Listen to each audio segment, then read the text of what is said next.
Hi guys and welcome back sa Mag-Korean Tabay. Karon ang atong topic kay ang Lesson 3 sa 한국어 표준교재. Title sa Lesson 3 kay 교실 한국어. 교실 means classroom, 한국어 means Korean. Kung napansin ninyo, ang iyahang English translation is Korean classroom expressions. Same in thought lang gihapon na siya. So karon, atong basahon isa-isa ang mga 교실 한국어 or Korean classroom expressions. 선생님, 선생님 or teacher. 학생, 학생 or student. 반친구, 반친구 or classmate. 칠판, 칠판 or blackboard, pwede pod, whiteboard. 책상, 책상 or desk. 의자, 의자 or chair. Check, check or book. 공책, 공책 or notebook. 윤필, 윤필 or pencil.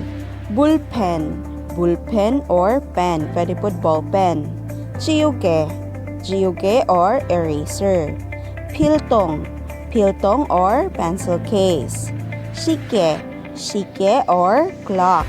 달력, 달력 or calendar. 창문, 창문 or window. Moon, moon or door. Ang mga musunod na Korean classroom expressions kay isa na ni siya ka sentence sama sa 책을 펴세요. 책을 펴세요 or open the book. Ang check dihaa is ang book. Ang ul kay ang object particle, meaning ang object sa sentence kay ang check or book. Ang 펴세요 kay gikan sa word nga 펴다 or open. So open the book or 책을 펴세요. Sunod na sentence kay 책을 덮으세요. 책을 덮으세요 or close the book. Meaning sa check kay book, ang ul kay object particle, meaning ang object sa sentence kay ang check or book. Ang 덮으세요 gikan sa word nga tupta or close or i-cover. Ang sunod kay puseyo. Puseyo gikan sa word nga puda nga to see or to watch. So ang puseyo is look at. Puseyo, look at. Ang sunod kay tulloseyo. Tulloseyo or listen carefully. Ang tulloseyo kay gikan sa word nga tuta or to listen. Ang sunod kay tarahaseo. Tarahaseo or repeat after me. Ang tarahaseo gikan sa word nga taragata. Taragata or repeat. Ang sunod kay ilgoseo. Ilgoseo or read. Ang ilgoseo gikan sa word nga ikta. Ikta or read. Ang sunod kay suseo. Suseo or write. Ang suseo gikan sa word nga suda or write. Ang sunod kay 이야기하세요. 이야기하세요 or talk. Ang 이야기하세요 gikan sa word nga 이야기하다. Ang 이야기하다 meaning talk gihapon. Ang sunod kay 대답하세요. 대답하세요 or answer. Ang 대답하세요 gikan sa word nga 대답하다. 대답하다 or answer gihapon.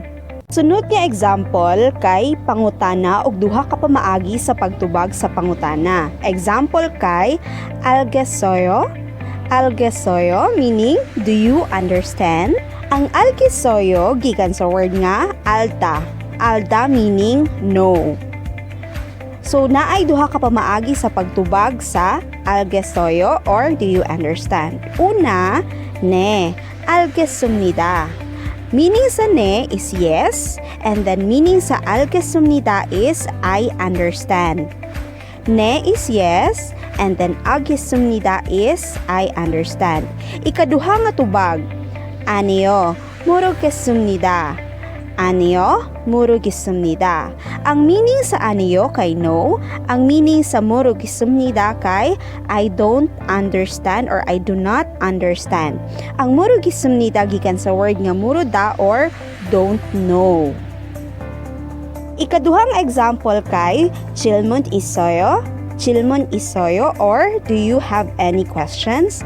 Ang meaning sa 질문 kay questions, ang meaning sa 있어요 kay do you have any? So, 질문 있어요 or do you have any questions? Ang unang tubag kay 네, 질문 있습니다. 네, 질문 있습니다. Ang 네 sa sentence meaning ana kay yes. Ang 질문 kay question, ang 있습니다 kay I have. So, 네, 질문 있습니다 or yes, I have questions. Ang ikaduha nga tubag kay 아니요. 질문 없습니다. 질문 없습니다 or no, I don't have any questions. Ang 아니요 meaning is no. Ang 질문 is question and then 없습니다 is I don't have any.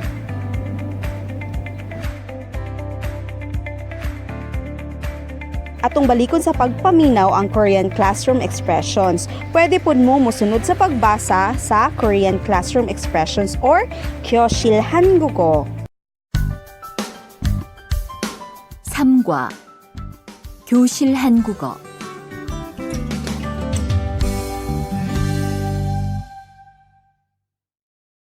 선생님, 학생, 반 친구, 칠판, 책상, 의자, 책, 공책, 연필, 볼펜, 지우개, 필통, 시계, 달력, 창문, 문, 책을 펴세요. 책을 덮으세요. 보세요. 들으세요. 따라하세요. 읽으세요. 쓰세요. 이야기하세요. 대답하세요. 알겠어요? 네, 알겠습니다. 아니요, 모르겠습니다. 질문 있어요? 네, 질문 있습니다. 아니요, 질문 없습니다. Mao ang lesson 3 sa 한국어 표준교재 or Korean Standard Textbook. Ayaw kalimot sa pag-subscribe para sa mga musunod pa nga videos. Kung naamoy komento, pwede ninyo i-comment sa baba sa videos.